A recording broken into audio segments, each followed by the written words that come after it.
So ladies and gentlemen, welcome back to another video. Today I wanted to talk to you about stress and specifically about how stress is literally killing you. Now we all know that stress tolerance is a very important thing to have, an important thing to develop, especially from a younger age. So I don't want you to have an impression after watching this video that stress is this evil thing that you shouldn't ever have.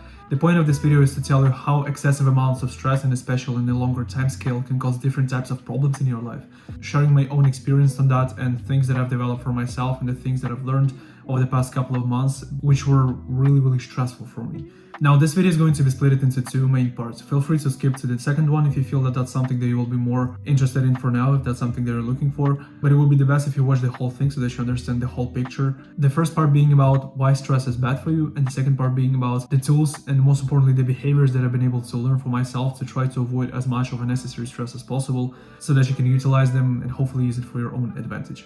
Now, before we get into the first point, I just want to briefly mention that stress is not something that you should fear and try to avoid at all costs. Once again, this is the thing that will help you a lot of the times in your life, and you should certainly know how to develop more stress tolerance inside of yourself. Because me personally, I tend to work a lot better when I put pressure on myself. Not necessarily the stress, but pressure. And stress, a lot of the time, basically just comes along with the pressure that you put in yourself. But anyways, you see, in this day and age, a lot of people are addicted to stress without realizing it. And chances are that you're addicted to it too. Because certainly for a big chunk of my life, I was addicted to stress without even realizing it. Being completely honest, I've probably started to realize it a couple of months, probably even just like 2-3 weeks ago. While I sat down to journal, I was just thinking about this, like, why do I have I had like this little unluck streak in my life. Like a few days were really tough and bad, and I had a lot of stress in those days, and I was just trying to figure out what is wrong with me, like what am I doing wrong having this like unlucky streak. And the thing that I've come up with, which I didn't like at all, like this is the thing that I was trying to avoid even thinking about, that I'm addicted to stress. For God knows what reason, I was just simply staying inside of this really tense and stressful mode inside of my body, inside of my brain. I was just constantly having those anxious thoughts, intrusive thoughts, thinking about what could go wrong. Like sometimes it really helping me, like this paranoia about not letting things go wrong. But at that time, it literally made the thing even worse. Like I was thinking about what could go wrong, and it actually went even fucking worse. Being in distress, I literally started to lose a lot of muscle mass. I literally lost like 3 kg of muscle mass over the past 2 months, I guess, which has been really bad for me because I just tried to go on this like lean bulk and I was making some progress, but then boom, in this like 2 months of completely not gaining weight and even losing like a couple of kilos of weight, even though I kept on training really hard, like 5, 6, 7 days a week sometimes. My sleep wasn't the best, and certainly I just kept on waking up at 5:30, 6 a.m. in the morning like I usually do, going to cold shower and just putting this pressure on myself, which it just got into the point where it was not as much about pressure as about stress. I was just trying to put more stress on yourself, thinking that working your way through something, like pushing your way through something like David Goggins in yourself, is the only way to get through. But only after I just took a deep breath and had this conversation with myself, I realized that that was a completely wrong idea of the reality and that I should change a lot of the things. And so in today's video, again, I'm going to walk you through the exact thought process that I have, through the things that I figured out, and I made some research on stress, why is it so bad for you, and why you should try to avoid excessive amounts of continuous stress. This is important. So now, without further ado, let's just get into the first part of the video. Now, I think that most of you know about the negative impact of stress that it can have in your life, and I'm sure that pretty much everyone has experienced the lack of sleep, the probably even losing of weight as I did, but that's not even the smallest part of all the problems that it can cause in your life later down the line, especially after 30s and 40s and 50s and especially 60s. Like the older you get, the more of the effects of the stress you will see. Excessive amounts of stress can literally make the risk of you having the Alzheimer's disease when you're older way higher. Honestly, that was the thing that scared the shit out of me, because when I thought about the fact that I'm stressing continuously, excessively for weeks and probably even like months at this point. Funny enough, I stressed even more at that point because I got scared, but then I made a decision that I'm not going to indulge into stress anymore ever fucking again, unless it's something that is really short term and something that's going to help me to push through something. And I think that this is a very powerful mindset to have. Like, I know that a lot of the times you cannot really control the stress, it just comes and goes, something's happening in your life and whatever. But I'm talking specifically to people like myself who know what it feels like when you overindulge in stress, when you're in the stressful mode in your body, in your mind, and you think that I just need to work a little bit harder, I just need to push a little bit more, and then everything will be okay. And that moment never fucking comes. And so if you're anything like that, then the lesson for you would be to just take a step back, stop, and think about your actions and about your thoughts. This is very important. Journaling is literally the best way for it. Another funny but not really thing about stress is that it can literally make your brain smaller in size. It can literally ruin the connections. Like, I think that you relate to this. When you are stressed, you tend to forget stuff, you tend to not do the things you said you were going to do. Maybe you promised to do something for someone and you just simply forget it because you're so stressed and your brain just simply doesn't have space for all those thoughts and remembering stuff. Stress also impacts your sleep, and it can impact your sleep in a very bad way. Thankfully, I am just blessed with this ability to control my actions when I feel really stressed and emotional sometimes. Certainly not always, but there are people who literally fall under the smallest amount of stress, and that amount of stress can literally fuck up their sleep for days and weeks and months. I know a lot of people who have this problem, and literally the closest person in my life has this problem. But even on those days when I was stressed, my sleep was pretty okay. Like, I didn't sleep enough hours. Certainly, I wasn't really sleeping healthy. But if I went to bed, I would sleep. That would be fine. I would just literally force my body to rest. And again, most of people are not like that. And taking care of your sleep is very important things. The couple of tips that I know, at least about myself, that helped me to fall asleep a little bit faster and wake up easier is the thing that I've mentioned in many videos of mine, especially in the vlogs, this little light bulb that I ordered from China. I don't know, this is like $30 maybe. Yeah, by the way, I'm not promoting this thing. I don't have any partnerships or anything like that.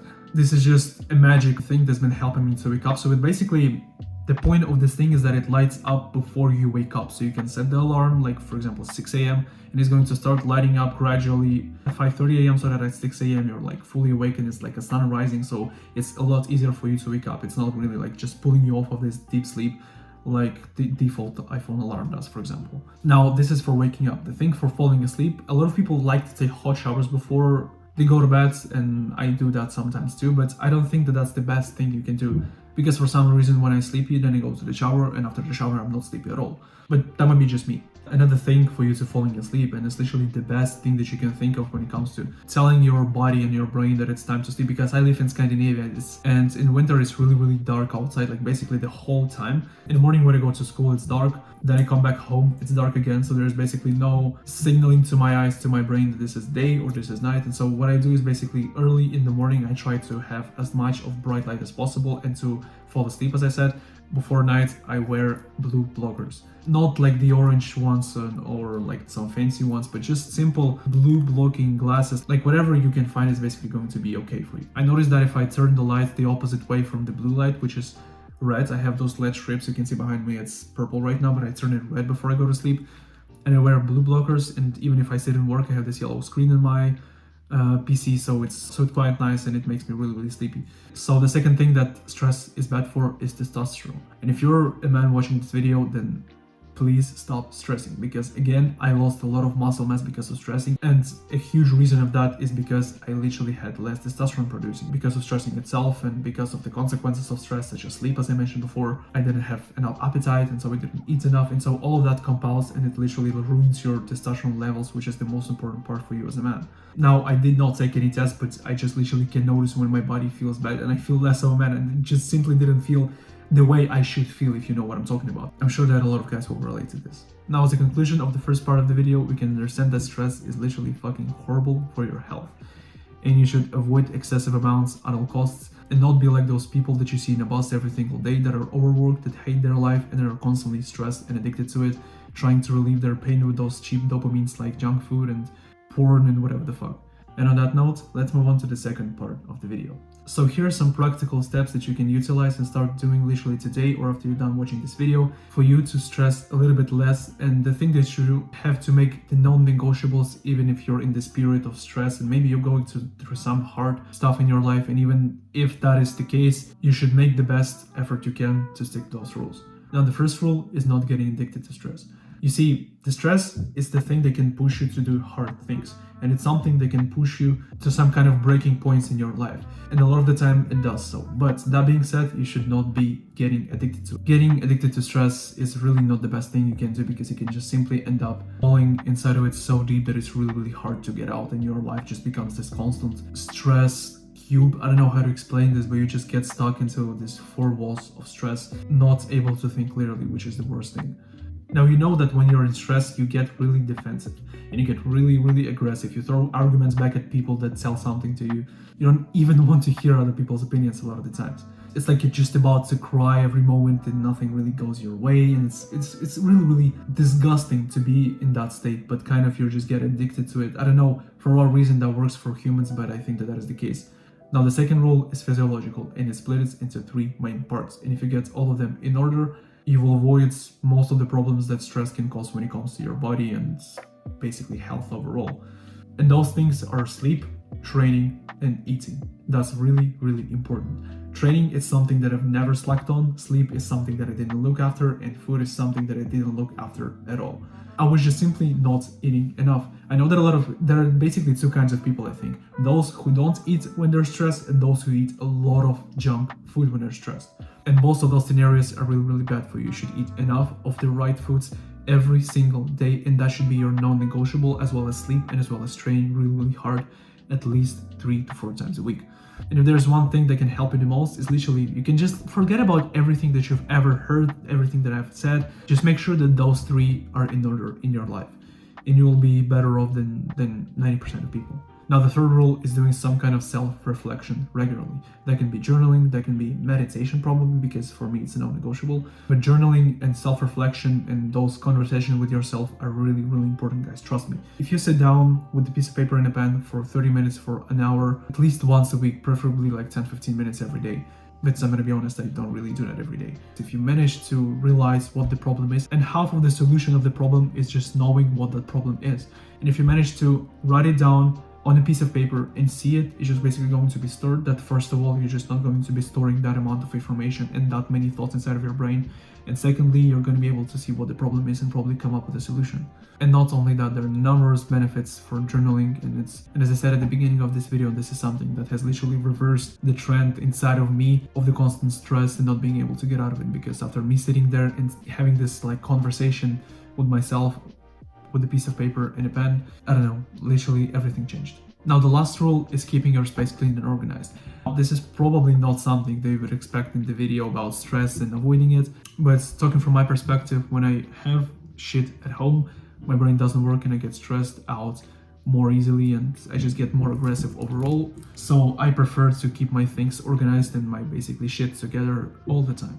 I think that it was Jordan Peterson who once talked about you just simply cleaning your room before you go and try to change the world, and this is so true. A lot of people, you know, those aggressive kinds of people who are really overweight, who don't really look after themselves, who have a mess at home, who don't really care about their lives, they just, I don't know, they just existing this shallow experience. I wanted to say existing and having this shallow experience. And trust me, the biggest part of basically not being that kind of person is literally just having a clean room that feels good to be in, that doesn't smell bad, that doesn't look bad, that has all of the things organized in places. I don't know, it's just a pleasure for you. Every time you're going to walk inside of this room, it's going to be plus 10% to your moods instantly, and it's not going to stress you out when you try and find something. So, ladies and gentlemen, that was basically it. If you got some value from this quick video, then please let me know down in the comments. Also leave a like and subscribe to this channel, and I'll see you in the next one, guys. Take care.